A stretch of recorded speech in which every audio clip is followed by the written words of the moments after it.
All right, we're live. It's another day. It's in my house, we call it Taco Tuesday. We make tacos tonight, so that'll be Oh fun. yeah.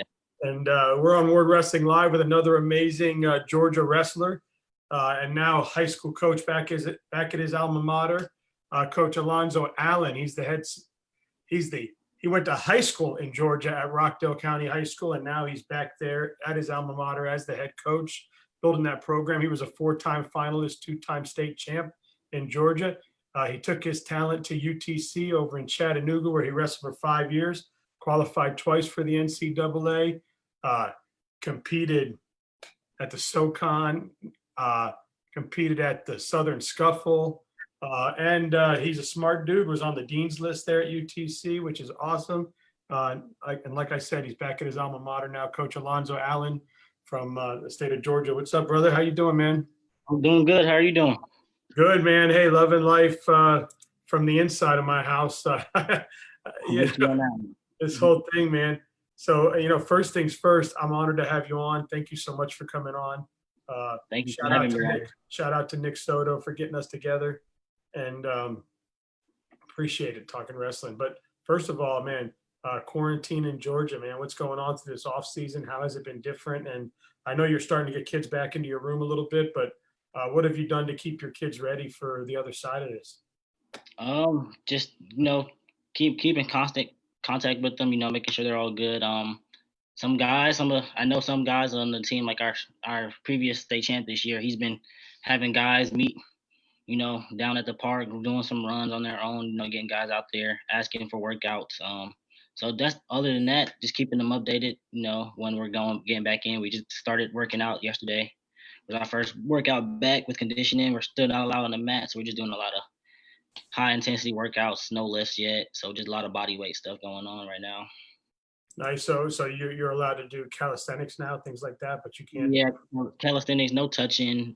They have to wear masks pretty much. That's the county. That's what the county's saying. We have to do a whole screening before they walk in, do a forehead scan with a temperature before anybody steps in the building. So right now we're just doing that till the county approves us to start using more equipment and everything. Are people in Georgia listening to the rules, or are they trying to fight the power like here in Florida? For the most part, I'm pretty sure most of the coaches are listening to the rules just because they don't want anything to pop up, and then we go back in quarantine and they just cancel everything. So I think most coaches are sticking to the rules and saying, hey, let's just stick to this before somebody gets sick, and then they shut the whole thing down again, and then we're back to square one. Yeah, I feel you, man. I wish that would happen everywhere, but I know there's people that are skeptical, and I guess that's what makes America great, right? We can all have our opinions. We have our own opinion. Yeah. So, but it's good to see that kids are starting to come back into the room, and glad to see you're up and running again. So, first of all, I mean, being back at your alma mater, man, what does that mean to you? That's got to be pretty cool, being the head coach there. Did you ever dream that would be the case? No, I actually didn't think I would be coaching back at my alma mater no time soon, at least. I mean, I would.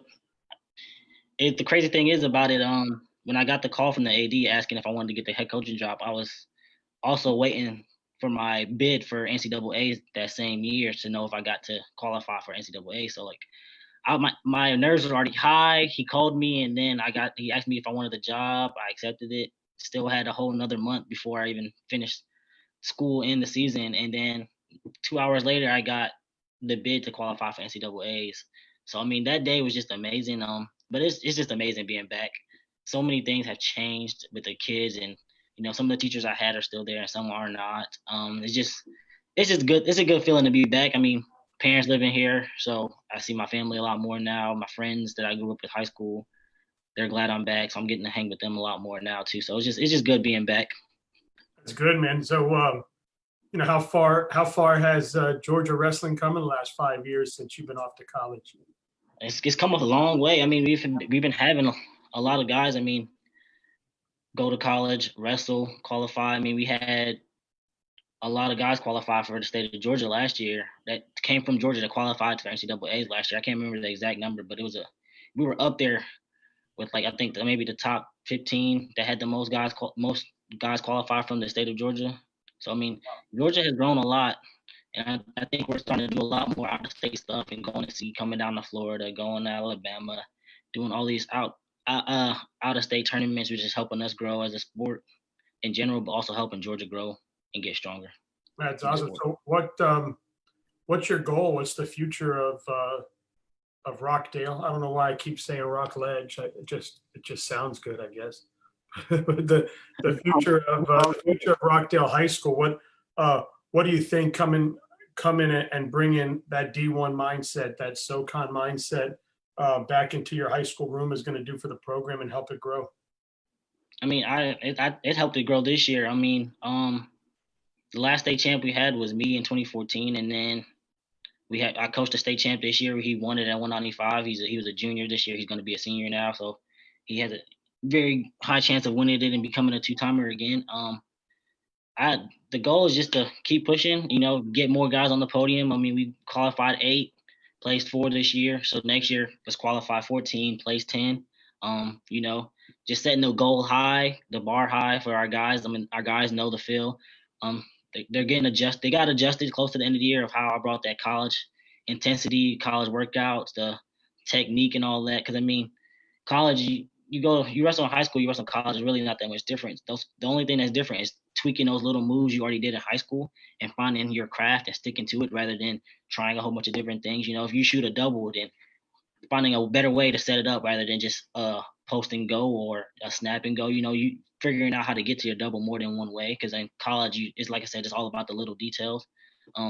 So the guys love it. They think they're happy I came back. I mean, they knew when they found out I was coming back, because they were happy, they were excited, because they already knew who I was, because I used to come home for Christmas break and work out with them, or when I was home for the summer, work out with them. So they knew the level I was bringing, and they were very ready and eager to get to work when they found out I got the job. I mean, they found out it before I came home, and they was like, "So I heard you got the coaching job." I didn't even get a chance to tell them. They already knew before I even got a chance to tell them. So they were really happy and excited, and a lot of guys made big strides this year. I mean, we had a guy who was never on the starting lineup till this year place. I mean, he won region, won sectionals, placed 5th his senior year. So I mean, that was a big thing for him. We had another guy who did the same thing, placed 4th.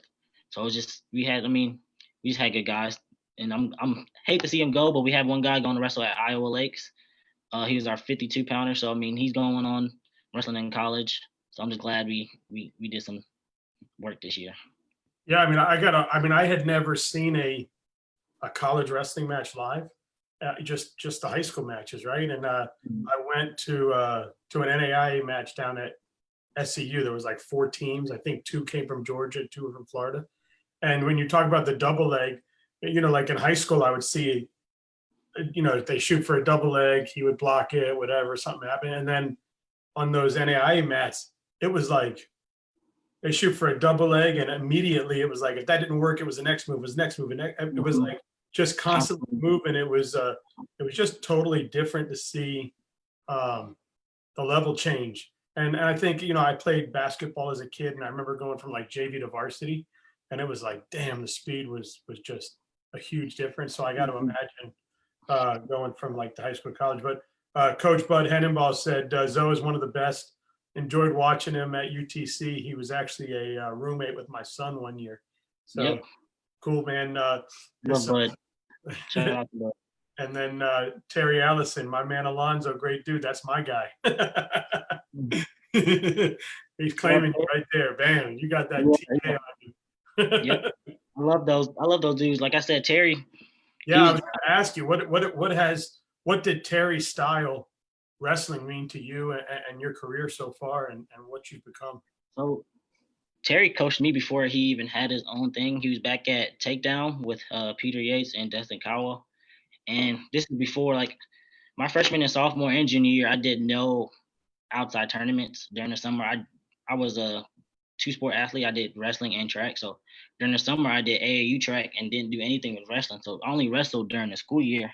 And my senior year, I decided I wanted to wrestle in college. And Terry and Peter were the ones, and Dustin were the ones who, helped me get there. I would go to TWA practices, work out. I mean, Terry and Peter were in my corner when I placed at Virginia Beach Senior National. I took 3rd. I mean, I was only in there as an underdog. Nobody knew who I was. Terry, Peter, and Dustin coached me up when I beat Brian Rossi for the Team USA versus Team Georgia thing. So, like, Terry being in my corner he's been in my corner since for the longest. I think he was in my corner before I even knew who I was or who he was. I mean, feel like he was always had my back before. So I mean, I love Terry and I appreciate everything he does.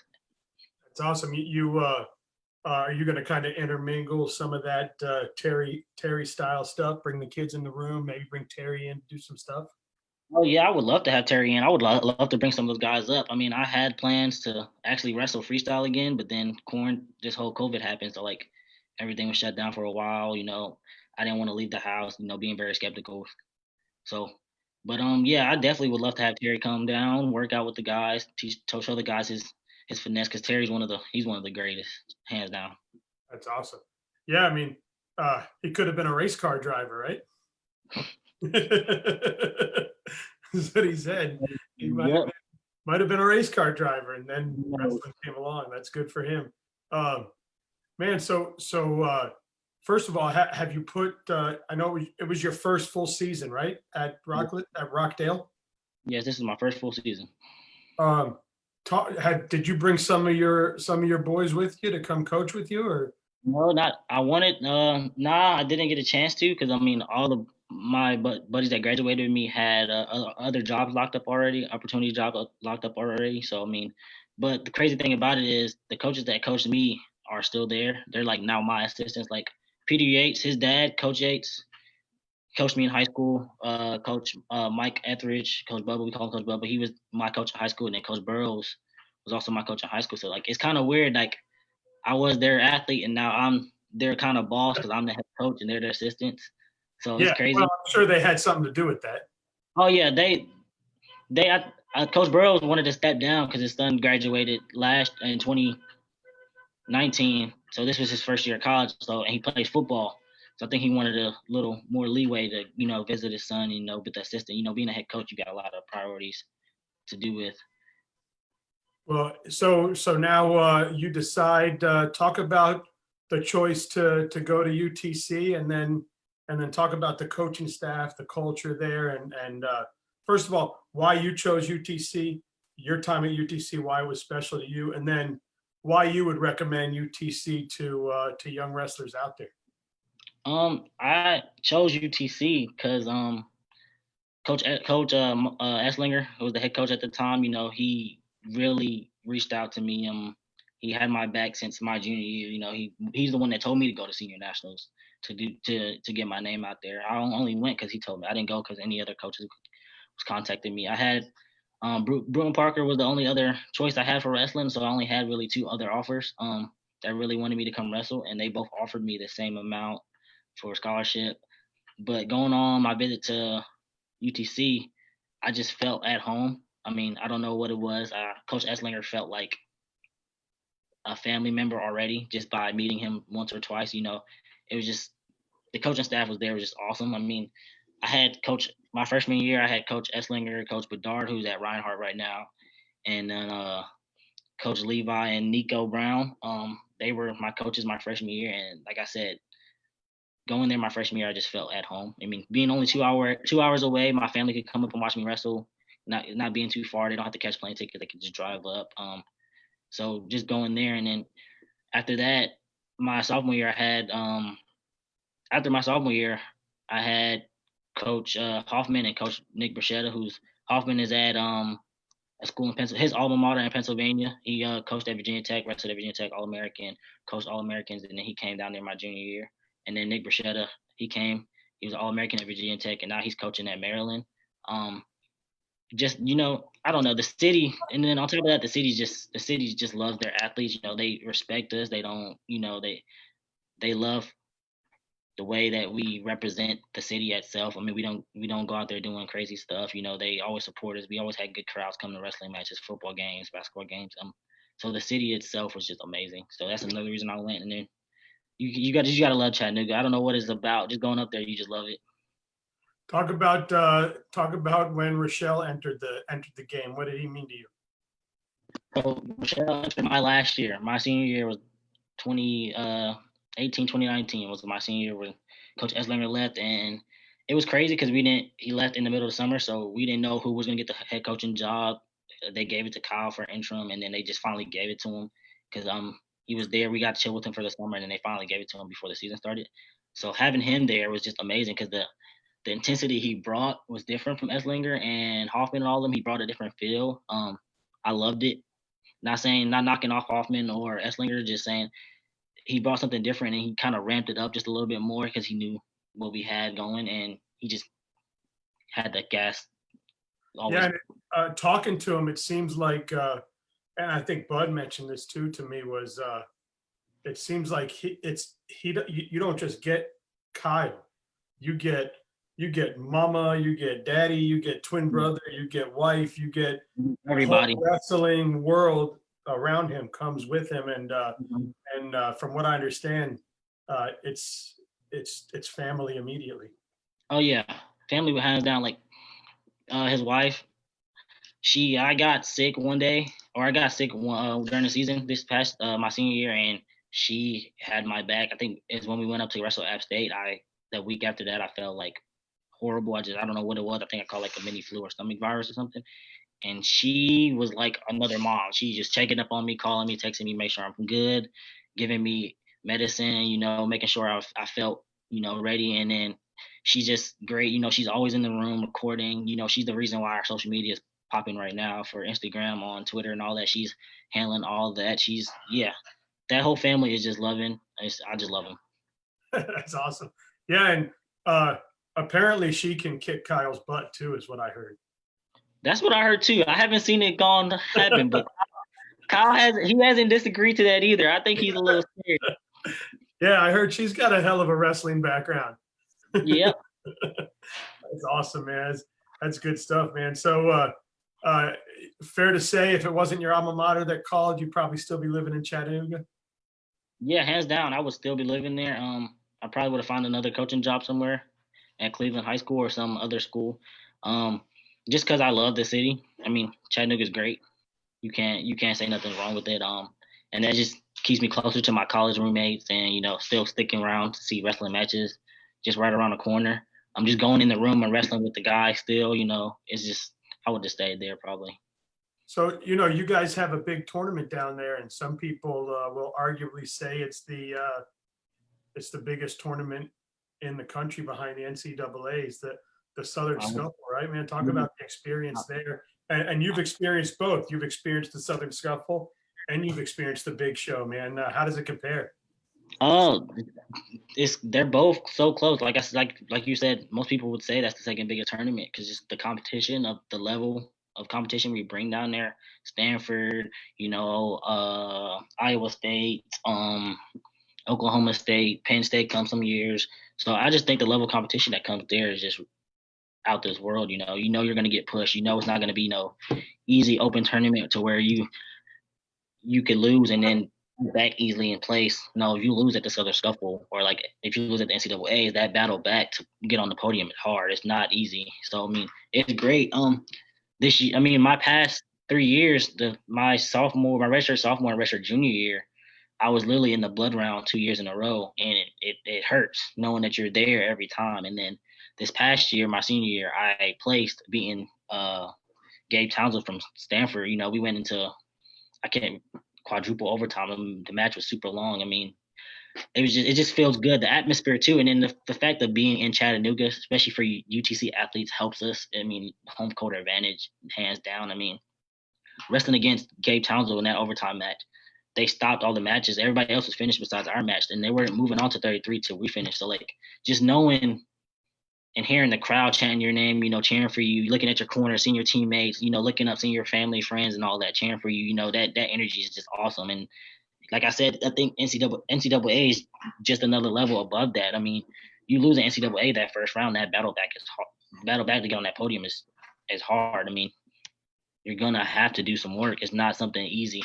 But like I said, the scuffle, I love it. I mean, I heard they home do the coach, countdown like the NCAA's. they do too. There, they do the countdown like that. I mean, to this day, I go back and watch that match just because how intense it was. I show my athletes like don't ever give up because you're tired. I mean, that's something Kyle would say. Like, I remember during that match, I think something happened with the clock, and I looked over at Kyle, and Kyle was like, "You're not tired. You do this. We do this at practice." And I looked at him like, "Yeah, I know. Like, we do this type of matches and type of situations at practice. So like my body is used to going for so long. So just looking over at the corner, just him shaking his head, saying like, "This is not new to you. You're used to this." And I'm looking at Townsend, who's tired, and I'm like, "Okay, yeah, I'm not tired. I it just gives you that second wind of energy to keep wrestling and keep pushing." Man, that's awesome. Hey, so just a good place, and I mean, congratulations on your career so far, and man, and you're just getting ready to do big things, and now you're giving back to the community that gave to you. I know you're coaching now. Will we see you again on maybe the pro level? I'm thinking about it. I'm getting back into it, trying to see how my weight's maintaining with all this quarantine going on. I'm still working out, running constantly. Just, it's hard to get to where I want to go. Like Terry's, like maybe an hour and a half away, hour away. So just that drive up there is kind of like depending on kind of, iffy how you're feeling that day. But I definitely want to at least give it a try. I mean, Terry's one of the people that said he think I should give it a try and I would do some good work. So hands down, I would love to try it out and just see It'd how. be cool to have your high school team there rooting you on.